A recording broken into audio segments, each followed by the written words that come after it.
அவர் ஒரு கம்பம் மாதிரி வச்சிருப்பாரு பாத்தீங்களா, அதை வச்சு பவர்ஃபுல் எக்ஸ்டன் அட்டாக் அப்படின்னு சொல்லிட்டு நம்ம கோகு அடிப்பாரு பாருங்க. உடனே நம்ம யமுச்சா வந்து தூரத்துல விழுந்துருவாரு.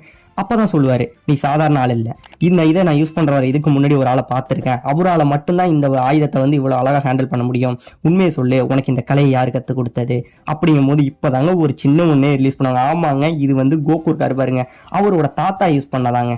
அவங்க தாத்தா தான் வந்து இந்த இதை யூஸ் பண்ணவர். அவர் வந்து ஒரு மிகப்பெரிய மாஸ்டர். ஆமாண்டா, இதை எனக்கு கற்றுக் கொடுத்தது என் தாத்தா தான், அவரோட பேரு சன் கோக்கன் அப்படின்பா பாருங்க. நம்ம எல்லாருக்கும் அப்படியே வேற மாதிரி இருக்குங்க. அந்த இடத்துல ஒரு மிகப்பெரிய கூஸ் பம்ப்ஸே ஏற்படும்.